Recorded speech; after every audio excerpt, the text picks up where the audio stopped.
నమస్తే, welcome to KMR. Telangana రాష్ట్రంలో ఎంతో ప్రతిష్టాత్మకంగా తీసుకున్నటువంటి రెండో corridor Uppal to Narapally elevated corridor. ఇది 4 లైన్స్ కారిడార్. సుమారుగా 18,000 కోట్ల రూపాయలతో నిర్మించేటువంటి కారిడార్కి సంబంధించి సుమారుగా 6 కిలోమీటర్ల 200 మీటర్ల వ్యవధిలో నిర్మించేటువంటి ఈ యొక్క ఎలివేటెడ్ ఫ్లైఓవర్కి సంబంధించి పనులు మాత్రం నత్తనడక నడుస్తూ ఉన్నాయి. ఇప్పటికీ ఎంతోమంది వాహనదారులు నిత్యం ప్రయాణిస్తూ ఉన్నారు, ఎంతోమంది వాహనదారులు ఇబ్బంది పడుతూ ఉన్నారు. అంతేకాకుండా అనునిత్యం కూడా అనేక యాక్సిడెంట్లకు కేర్ ఆఫ్ అడ్రస్గా మారుతూ ఉంది. నిత్యం కూడా ఎంతోమంది ప్రాణాలు కోల్పోతున్నారు. అయినప్పటికీ ప్రభుత్వంలో స్పందన రాలేదు. రీసెంట్గా రోడ్లు మరియు భవనాల నిర్మాణ శాఖ మంత్రి కోమటిరెడ్డి వెంకటరెడ్డి ఇక్కడికి రావడం జరిగింది. వెంకటరెడ్డి వచ్చి పర్యటించడం జరిగింది. దసరా లోపు నిర్మాణం పనులు పూర్తి చేస్తా అని చెప్పడం కూడా జరిగింది. అయినప్పటికీ కూడా పనులు నత్తనడకంగా నడుస్తూ ఉన్నాయి. ఎక్కడికక్కడ కూడా పనులకు సంబంధించి రోడ్లకు సంబంధించిన పనులు ఇబ్బందికరంగా మారుతున్న సిచ్యువేషన్స్ కనబడుతూ ఉన్నాయి. అంతేకాకుండా వాహనాలు ఎంతోమందికి యాక్సిడెంట్లకు గురి అవుతున్న సిచ్యువేషన్స్ కూడా ఉన్నాయి. అయితే ప్రధానంగా ఈ సమస్యకు సంబంధించి అనేక సందర్భాలలో ఎంతోమంది వాళ్ళ యొక్క సమస్యలను వివరించే ప్రయత్నం చేసిర్రు. అంతేకాకుండా ప్రజలు నిత్యం కూడా ఇబ్బందులు పడుతూ ఉన్న సిచ్యువేషన్స్ కనబడుతూ ఉన్నాయి. ఈ రోడ్ల పైన వెళ్ళాలి అనంటే చాలా రకాల ఇబ్బందులు ఫేస్ చేయాల్సిన సిచ్యువేషన్స్ కనబడుతున్నాయని చెప్పేసి మాట్లాడుతున్న సిచ్యువేషన్స్ కనబడుతూ ఉన్నాయి. అంతేకాకుండా ఈ యొక్క రోడ్ల వల్ల చాలా రకాల ఇబ్బందులు పడుతున్నామని చెప్పేసి చెప్తా ఉన్న సిచ్యువేషన్స్ కనబడుతూ ఉన్నాయి. ఆటో డ్రైవర్తో కూడా మాట్లాడే ప్రయత్నం చేద్దాం. అన్న, ఎట్లా ఉన్నాయి రోడ్లు? రోడ్లు మొత్తం ఖరాబే ఉన్నాయి. ఏం ఒక రోడ్డు కూడా బాగలేదు, మొత్తం ఖరాబే ఉన్నాయి. చేసిన పని ఒక్క కూడా సరిగా లేవు, మొత్తం చెడ్డ పని. ప్యాసింజర్లు ఎక్కుతున్నారు ఆటోలు? ఏం లేవన్నా, ఒక ప్యాసింజర్ కూడా లేవు. ఖాళీ పోవడమే. అది కూడా 23 కిలోమీటర్కి 230, 220 అట్లా చూపిస్తుంది బుకింగ్ కూడా. చాలా టూ మచ్ ఉంది. 23 కిలోమీటర్ మేము 15 కిలోమీటర్ ఎంపీ ఖాళీకి వచ్చినాము, ఏం లేవు. ఎట్లా మరి ఈ రోడ్లు నిర్మాణం చేస్తామని చెప్తా ఉన్నారు కదా, ఏమంటారు? ఏమో ఇంకా మనకు కూడా అంత ఐడియా లేదన్నా, ఇది తెలుసుకుంటుంది.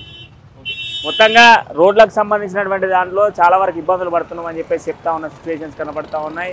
దాంతో పాటుగా అనేక మంది వాహనదారులు కూడా ఇబ్బందులు పడుతున్నామని చెప్పేసి చెప్తా ఉన్న సిచ్యువేషన్స్ ప్రధానంగా కనబడుతున్నాయి. అనునిత్యం కూడా వాహనదారులు అనేకమైనటువంటి ఇబ్బందులు పడతా ఉన్న సిచ్యువేషన్స్ ఈ రోడ్లపైన అనునిత్యం చూస్తూ ఉన్నాం. యాక్సిడెంట్లకు కూడా గురవుతా ఉన్న సిచ్యువేషన్స్ ఉన్నాయని చెప్పేసి చెప్తా ఉన్నారు. గతంలో కూడా కేఎంఆర్ నుంచి ఇక్కడ వార్తలు ప్రశ్నించే ప్రయత్నం చేసినాం. అయినప్పటికీ కూడా ప్రభుత్వంలో చీమంతా కూడా స్పందన రాలేదని స్పష్టంగా తెలుస్తూ ఉంది.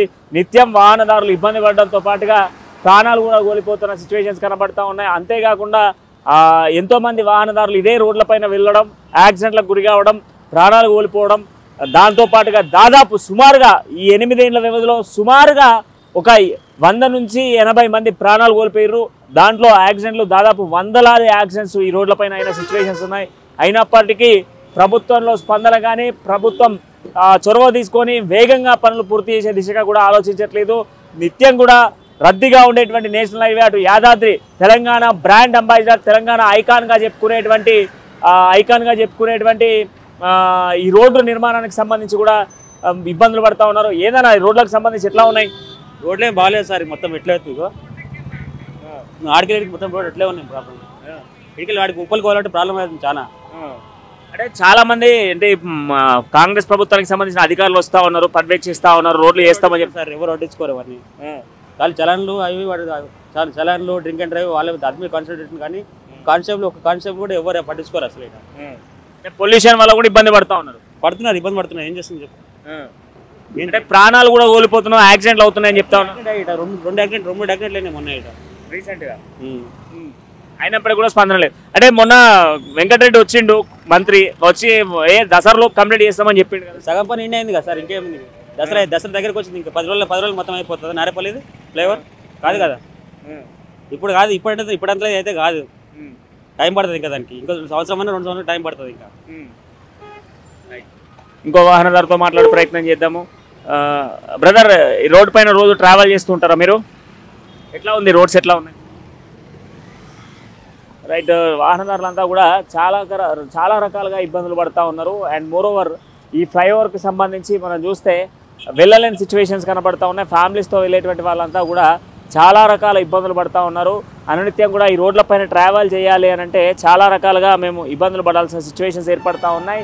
అంతేకాకుండా వాహనాలలో వెళ్ళాలన్నా కూడా చాలా రకాల ఇబ్బందులు పడాల్సిన సిచ్యువేషన్స్ ఉన్నాయి. ఆటో డ్రైవర్స్కి సంబంధించి కూడా వర్ణాతీతంగా ఉన్నాయి అని చెప్పేసి చెప్తా ఉన్న సిచ్యువేషన్స్ కనబడతా ఉన్నాయి. దానికి వాహనదారులు కూడా ఆవేదన వ్యక్తం చేస్తూ ఉన్నారు. అనునిత్యం కూడా ఈ యొక్క రోడ్డు ప్రమాదాలకు గురవుతున్న సిచ్యువేషన్స్ కనబడుతున్నాయని చెప్తా ఉన్నారు. ఇప్పటికైనా ప్రభుత్వం చొరవ తీసుకొని వెంటనే ఈ నిర్మాణం పనులు మొదలు పెట్టాలని చెప్పేసి అటు వాహనదారులు అదేవిధంగా ప్రజలంతా కూడా వాపోతున్న సిచ్యువేషన్స్ కనబడతా ఉన్నాయి.